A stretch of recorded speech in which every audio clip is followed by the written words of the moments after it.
Welcome to This Explainer. Today we're diving straight into an absolute epic battle in modern software architecture, how to defeat legacy systems. Now, if you've ever wrestled with a massive, aging code base, you already know the daily pain. It's rough, but how do you actually dismantle that monolithic monster without, bringing down your entire business? Well, let's jump right in and find out. Okay, so let's kick things off with a slightly weird question. What on earth do Australian fig trees, which are these parasitic plants found out in nature, have in common with SoundCloud, one of the internet's absolute largest audio platforms? I know, it sounds like the setup to a bizarre joke, but honestly, it perfectly describes one of the most brilliant and effective software engineering strategies we've seen in the last decade. The punchline to that joke lies in our first core concept, the strangler pattern. So the term was actually coined by software pioneer Martin Fowler. He was on a trip to Australia, and he noticed these strangler figs. What they do is they drop seeds in the upper branches of a host tree and then slowly, just relentlessly grow their roots all the way down to the soil. Over time, they entirely envelop and replace the host tree. And in software, the strangler pattern works exactly the same way. It's the process of incrementally replacing a legacy system. You adopt small components, one single piece at a time, until the old system is completely overtaken and replaced. Ultimately, it's just a genius way to rewrite a live system without ever actually turning it off. But hey, why do we need to strangle the host tree in the first place, right? Well, let's look at the incredibly high stakes involved with what industry experts from Digisoft and Cogent Infotech call the monolithic monster. These legacy systems, they are notorious for their bottlenecks. We're talking slowing down to a crawl or just outright crashing right when peak traffic hits. On top of that, they require exceedingly high operational costs just to keep them running, and feature releases painfully slow. The code is usually so tightly coupled that the business logic gets scattered absolutely everywhere. Changing one tiny thing can break the whole application. It's a total trap, and companies literally have to escape it to survive. So to escape that monolithic trap, engineers need to arm themselves. According to research from Cogent Infotech, there are three primary architectural weapons at your disposal: layered architecture, clean architecture, and hexagonal architecture. And listen, choosing the right one here is absolutely critical for the scalability, maintainability, and security of your future system. It's a real game changer. Let's look at the stark contrast between the first two options. Layered architecture, or N-tier architecture, is super common.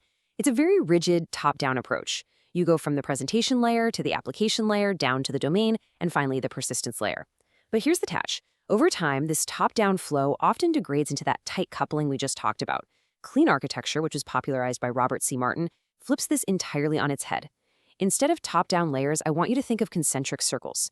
Your core business entities and use cases, they're locked right in the center, completely isolated and protected from the outer frameworks, UIs, and databases. All the dependencies strictly point inward.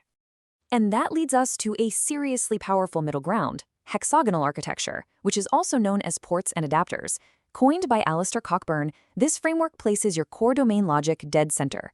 It then uses ports, which are essentially just abstract interfaces, and adapters, the concrete implementations, to talk to the outside world. Want to swap out your SQL database for a NoSQL one? No problem, just write a new adapter. Your core business logic doesn't even notice. It remains totally untouched. It makes substituting external technologies completely painless.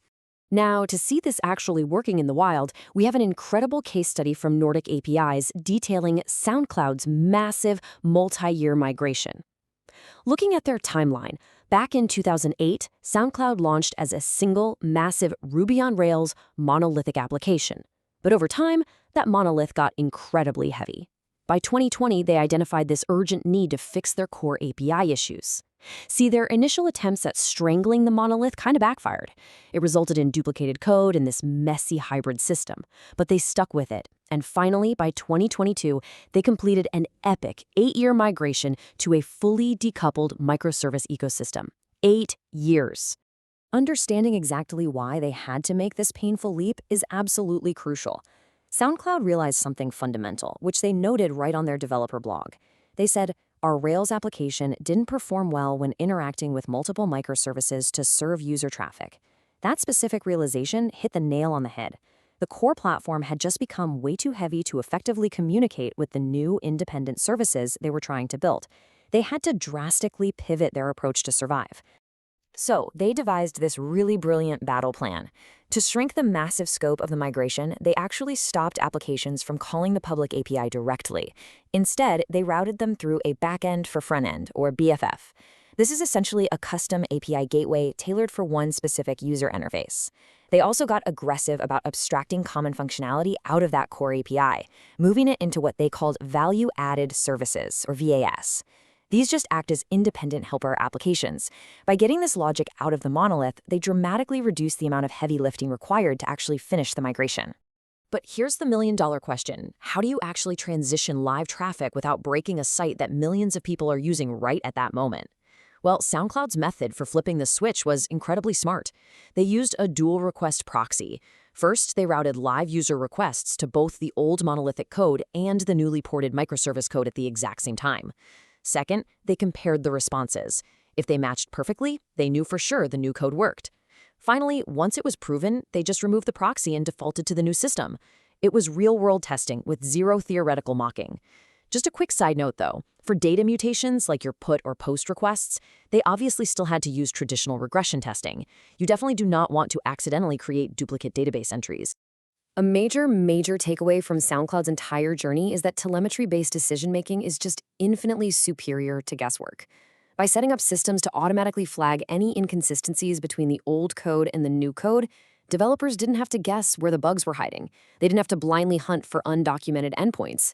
The telemetry spotted the exact behaviors that didn't match expectations, and that drastically reduced the overall migration workload. Okay, so how can you actually apply these lessons to your own engineering teams? Let's shift gears for a second and look at some highly prescriptive guidance provided by AWS. They've laid out exactly how to build these adaptable, decoupled systems, specifically focusing on hexagonal architecture. AWS outlines some really actionable steps to get this done. First off, you absolutely must model the business domain. They recommend this workshop format called event storming, where your software folks and domain experts all get in a room and map out the business complexity together. Second, implement test-driven and behavior-driven development right from day one. Hexagonal architecture is amazing for this, specifically because you can test the core domain using really simple mock objects. You don't even need complex database adapters yet. And third, automate everything. Build those continuous integration and continuous deployment pipelines so you can run these tests constantly and deploy to dynamic environments safely.